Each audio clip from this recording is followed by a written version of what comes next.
Ain't it a great day? Ain't it a great day? Ain't it a great day? Ain't it a great day? Hello everyone, my name is Dean. Let's talk crypto. This is where you subscribe for daily Bitcoin updates and technical analysis. We track the price of Bitcoin as a proxy for the cryptocurrency markets at large. Today is August 29th, 2025. And Bitcoin is looking weak, or is it? Should we expect a bullish long holiday? Or should we expect more downside? I'm going to talk about all of that and more. If that all sounds interesting to you, then watch until the very end. Hope everyone's having a great day. Let's get into it. Bitcoin on the 4-hourly time frame. Today was a dump, okay? You pretty much spent the entire day going down. So, there are many traders, many speculators, market participants who are of the belief that this is it. I mean, you're going into a weekend price actions typically down or sideways, right? So might as well expect more of the same, down and sideways for Bitcoin. We're going to go way below, where we're currently at, especially given that Monday's a holiday. Monday's Labor Day in the United States. So traditional markets aren't going to save you. Whatever the trend has been, you're likely going to continue to experience, or will you? All right. Here's why I think there's a very high probability that this long weekend will have Bitcoin going to the upside, as well as many altcoins going to the upside. All right. Bucking the whole notion that you can't get proper upside price action on a weekend. I'm going to tell you why I think this is a legitimate, likely scenario. All right, first, let's start with what happened today. All right, the day's over. Traditional markets are closed. You're now officially on the weekend, and Bitcoin's still trading because crypto never sleeps. But given what you've done today, which, if you go on the daily time frame, you can see is one big red candle. Here's why you should expect a reversal.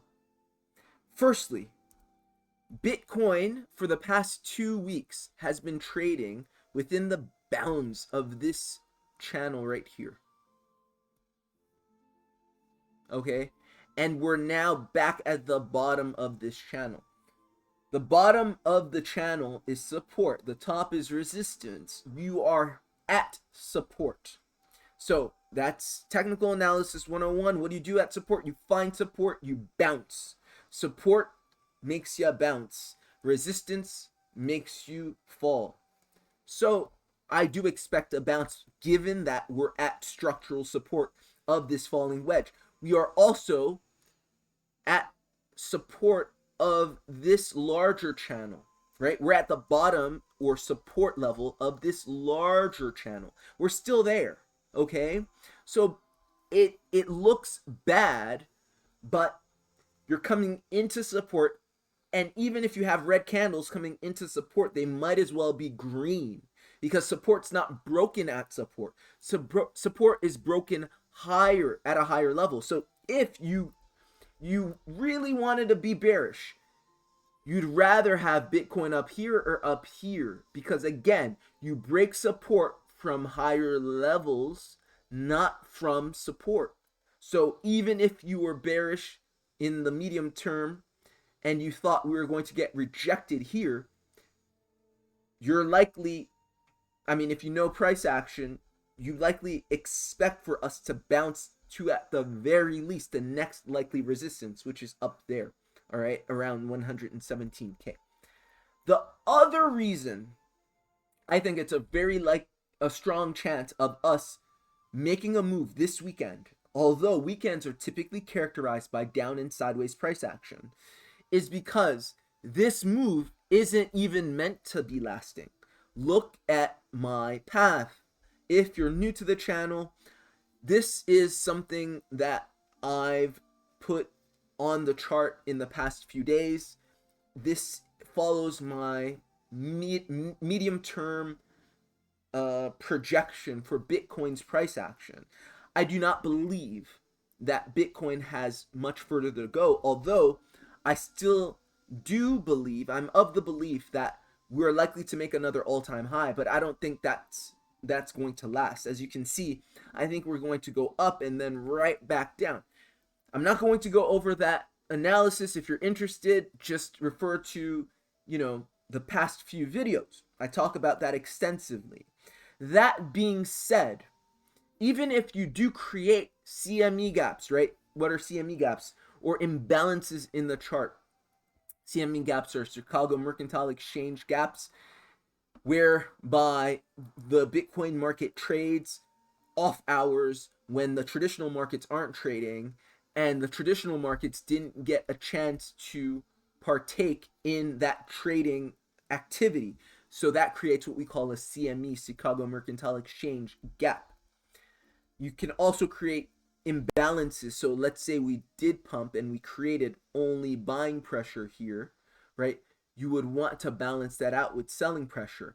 Either way, because this is likely to be a round trip affair based off of my higher time frame analysis, I'm not concerned with the price action not balancing out very quickly here, because we typically see whatever price action occurs on the weekend be undone when the trading market opens. So this scenario actually fits with what we typically see. If you do indeed go up during the long weekend, Friday after hours, Saturday and Sunday, and then Sunday and Monday, because Monday's a holiday, and Tuesday, Wednesday, Thursday, all of next week, you can expeditiously retrace upon whatever you did on the weekend, because it's not lasting and you don't expect it to last.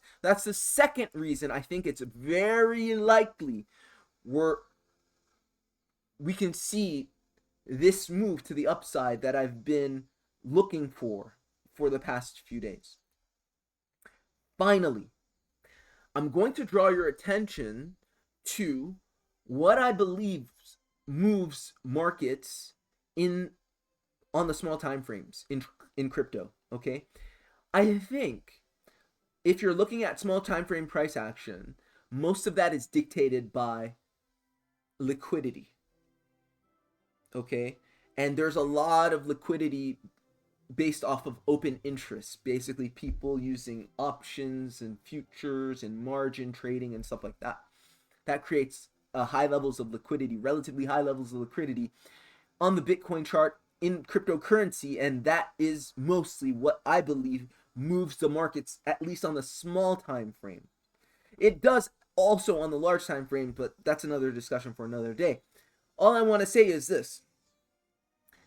We've referred to this chart. This is the BTC liquidation heat map, model number 2. That's the model I like. Off again, CoinGlass, coinglass.com. This is for free.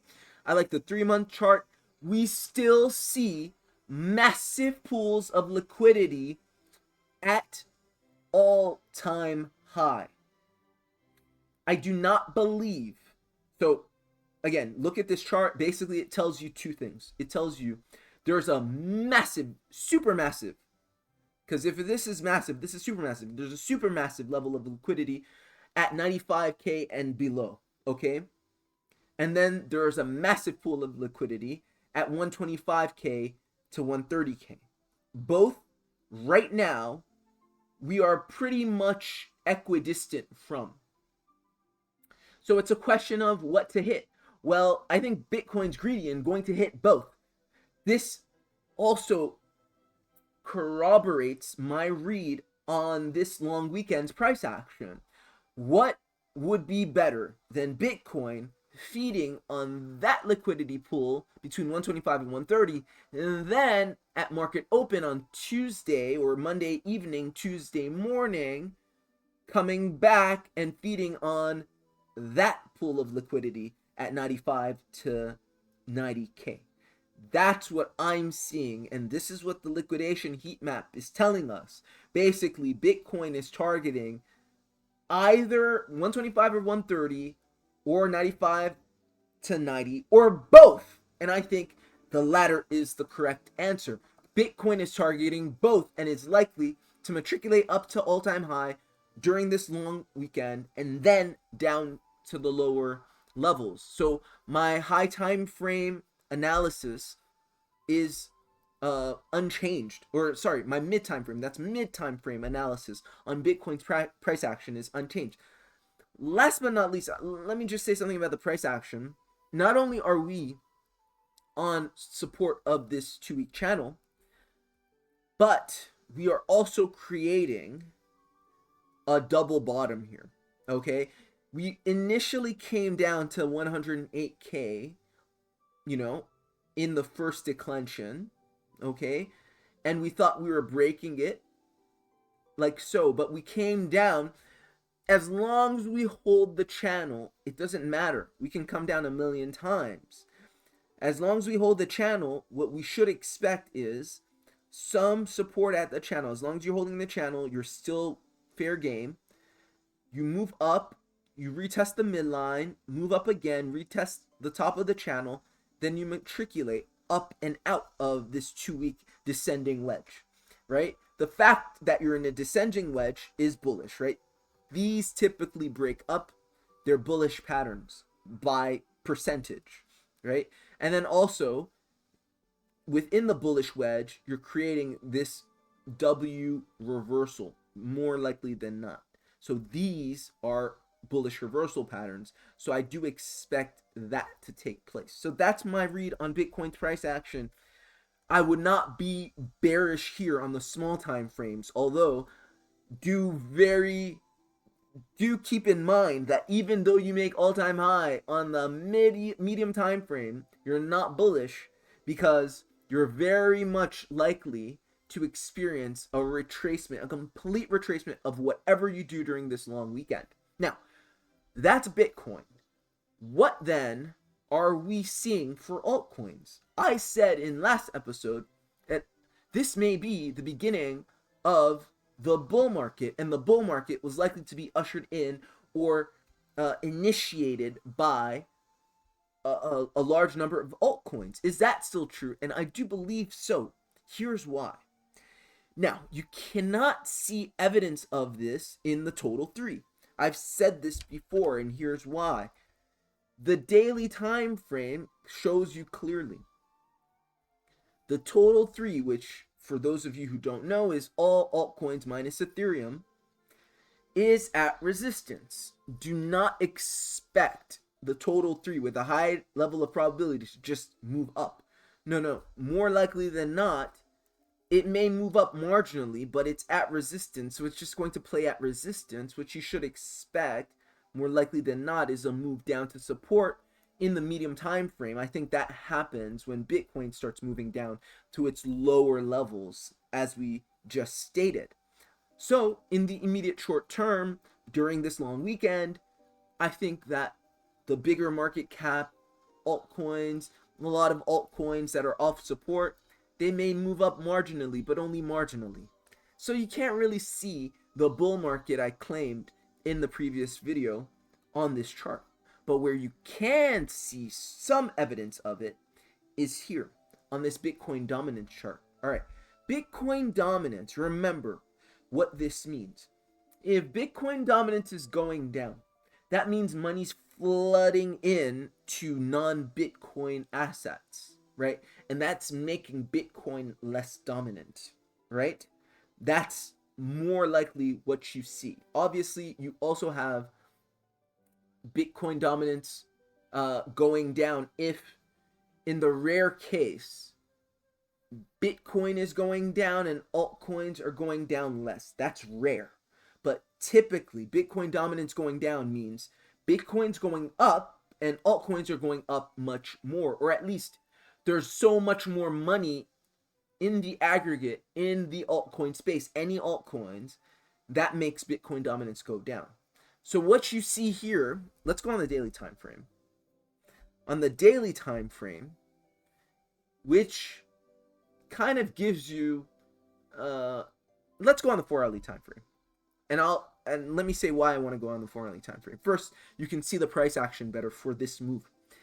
Next, if we're talking about this long weekend, which is just, a few days, 2-3 days, we're not charting that much. We're just looking at one or two moves in Bitcoin dominance. And the next likely move in Bitcoin dominance, as you can see, is a move down. You can see that very clearly. You have a double top here. It's a rounded top. This is a 4-hourly time frame. And it's very likely that you come down. Is this completely going to break down? No, I don't think so. I think what you're doing here is you're in a range, because Bitcoin dominance now is making a mini accumulation to go back up, retest this massive level of failed support as new resistance before coming down impulsively. But right now, I think it's in consolidation. And so it's within this range going to be coming down within the next few days. And that, I think, is what you can expect to. So that is a reflection of what you can expect in the altcoin space. Basically, altcoins gaining against Bitcoin, generally speaking. This will have Bitcoin dominance on the 4-hourly time frame come down and stay down and finally come up after the weekend's over, right? You see that? So I think you do something like this in Bitcoin dominance over this long weekend.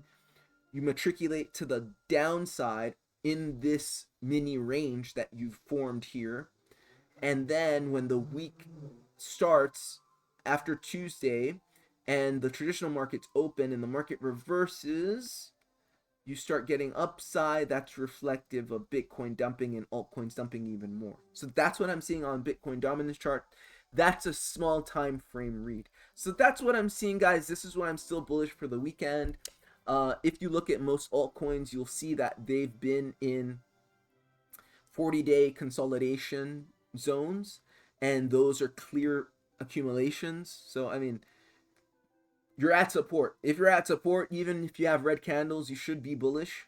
So that's what I'm seeing. This is why I'm bullish on Bitcoin for this long weekend and altcoins. Guys, I hope this was helpful, useful. Like, share, and subscribe if you got value. Consider my crypto portfolio mentorship and consultation service, where you can trade with me up to 5 assets. I help you choose assets that are going to pump in this cryptocurrency market, in this alt season that I claim is beginning. Or has begun, but that we should see evidence of very soon in the immediate short term. And I help you maximize your gains by identifying levels of support and resistance along the way. Also, I want to tell you about my single asset analysis service that recently launched, where I help you analyze a single asset, right? For a flat fee, 120, you send me payment, and within 24 hours, I send you a recorded analysis of whatever you asked for. It doesn't necessarily even have to be crypto. It could be, traditional market, stock market, commodities, whatever. That is popular right now. So that's that single asset analysis service. You can sign up for that by just sending payment and then emailing me whatever you want me to look at. And then last but not least, BTCC, my exchange partner, is giving away 10% cash back on new deposits. All you have to do is deposit a minimum of 500 USDT or the equivalent, make one single trade, wait 7 days, and you get 10% back. The maximum cash back is $10,000 on a $100,000 deposit on the exchange. Guys, that's it. Take care. Bye. I vocalize too deep to localize, even when I'm right on the surface. You act surprised how I work this, but I can't lie. Many a good alibi. I'll catch you later. Visions are vividly enhanced with emphasis and amethyst to develop morale advantages which help us manifest magnanimous. We body vitals like evangelists. So listen when you're dealing with people who be revealing premonitions with precision. At least that's what I'm aiming at for now. I speak the language of the world, meandering throughout the crowd. Used to feel safe to say anything, but now it's a risk. It's hard for me to let go when all I can do is reminisce. Gone like the wind, here's where I begin. Should I smile?